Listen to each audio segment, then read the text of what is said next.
நமஸ்காரம். அஸ்மத் சர்வ குருபியோ நம. சிவருத்ர சேனல் நேயர்களுக்கு வேங்கடம் ராம்நாராயண் அன்பு கலந்த வணக்கங்கள். எதிர்வரும் ஆனி மாதம், குரோதி வருடம் ஆனி மாதம் 15/6/2024 புதிதாக உதிக்கக்கூடியது. நவமி திதியில் உத்திர நட்சத்திரத்தில் சனிக்கிழமையில் சனி திசையில் பிறக்கிறது. இந்த ஆனி மாதம் என்றென்றும் நல்லது எண்ணிக்கொண்டிருக்கக்கூடிய மேசராசி நண்பர்களாய நமக்கு எப்படி இருக்கப் போகிறது? ஏனென்றால் இந்த மாதம் பிறக்கும்போது மீன லக்னம், மேஷத்தில் செவ்வாய், ரிஷபத்தில் குரு, மிதுனத்தில் சூரியன் புதன் சுக்கிரன், கன்னியில் சந்திரன் கேது, கும்பத்தில் சனி இருந்து நம்மை வழிநடத்துகிறார்கள். நம்முடைய மேஷ ராசியில் செவ்வாய் அமர்ந்திருப்பது விசேஷமாக பார்க்கக்கூடிய ஒன்று. செவ்வாய் என்பது மேஷராசிக்கு அதிபதியானவன், விருச்சிகத்துக்கும் அதிபதியானவன். 2ஆம் இடத்தில் குரு இருந்து நம்மை வழிநடத்துகிறார். ஆனால் 2ஆம் வீட்டுக்குடையவனான சுக்கிரன் 3ஆம் வீட்டில் புதனோடும் சூரியனோடும் தனக்கு 2ஆம் இடத்திலும் மேஷத்திற்கு 3ஆம் இடத்திலும் இருந்து நம்மை வழிநடத்துகிறார். சரி சார், இதெல்லாம் எப்படி இருக்கும்? செவ்வாய் இருக்கிறதுனால நம்ம உணர்ச்சி வசப்படக்கூடியதாக இருக்கும். எதுக்கு எடுத்தாலும் ரொம்ப டக்குன்னு உணர்ச்சி வசப்பட்டு பேசக்கூடியதாக. ஆனால் சில சந்தர்ப்பங்களில் 2ஆம் இடத்தில் குரு இருக்கிறதுனால அது நமக்கு நல்லதாகவும் அமையும். சார், நல்லதாக எப்படி சார் அமையும் அப்படின்னா, சில இடங்களில் நாம் எடுக்கக்கூடிய முடிவு ரொம்ப டிலே பண்ணி போகாத வெட்டு 1 துண்டு 2 அப்படின்னு எடுக்கக்கூடிய முடிவுகளும் நமக்கு நல்லதை தான் கொடுக்கக்கூடியதாக இருக்கும். ஆனாலும் நாம் நிதானித்து சிறிது சிந்தித்து முடிவெடுத்தல் என்பது மிக மிக நன்மையை தரக்கூடியதாக இருக்கும். ஏன்னா சூரியன் தனக்கு 11 இருக்கிறார்.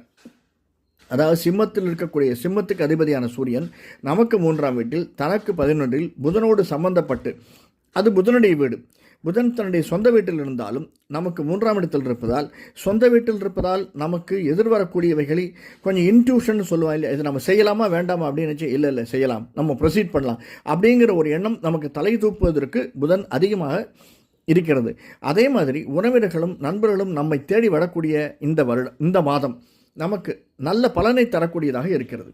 சூரியன் புதன் சுக்கிரன் 3 பேருமே மிருகசீரிஷ நட்சத்திரத்தில், அதாவது செவ்வாயினுடைய காலில் தான் இருக்கிறார்கள். அதனால் நல்ல விதமான எல்லா விதமான பங்குச்சந்தை அப்படின்னு சொன்னோம்னா, அந்த பங்குச்சந்தையில் மெடிக்கல் ரிலேட்டட் அல்லது பூமி ரிலேட்டட் ஷேர்ஸை வாங்கி போட்டோம்னா நல்ல ஒரு ஏற்றத்தையும் லாபத்தையும் தரக்கூடியதாக அது அமைந்திருக்கிறது. அது மட்டும் இல்லை சார், வெளியில் போகச்சே எல்லாமே நமக்கு நம்முடைய குலதெய்வம் இஷ்ட தெய்வத்தை நினைத்து கொண்டு பூமிக்காரகனை வணங்கி கொண்டு நாம் சென்றோமேயானால் எல்லா இடத்துலையும் நல்ல லாபம் தரக்கூடியதாக அமைந்திருக்கிறது.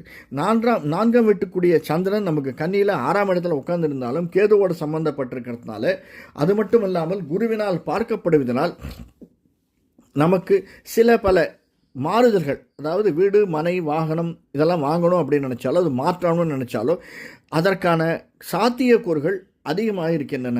ஆனாலும் சிந்தித்து செயல்படுவது நமக்கு மேன்மையை தரக்கூடியதாக அமைந்திருக்கும்.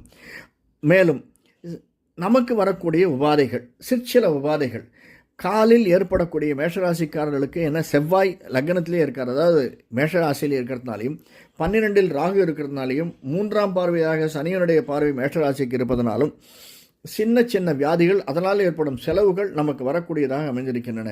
பாதத்தில் ஏற்படக்கூடியது, சின்ன அடிபடக்கூடியதாக, கணுக்காலில் சுளுக்கு ஏற்படக்கூடியதாக, கை விரல் நம்ம வச்சு நகை சுற்றி சாத்தி கொள்வது, இந்த மாதிரி ஏற்படக்கூடியதாக அமைந்திருக்கிறது.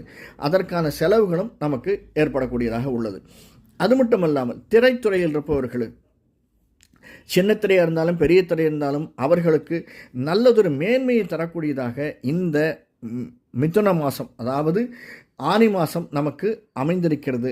அதை நாம் மனதில் கொண்டு நம்முடைய குலதெய்வத்தையும் இஷ்ட தெய்வத்தையும் வணங்கி வந்தால், ஒரு முக்கியமாக நம்ம செவ்வாய்க்கிழமைகளில் நம்முடைய குலதெய்வத்தை வணங்கி வந்தோமையானால் நிச்சயமாக நமக்கு மேன்மை பலவும் உண்டு. நன்றி, வணக்கம்.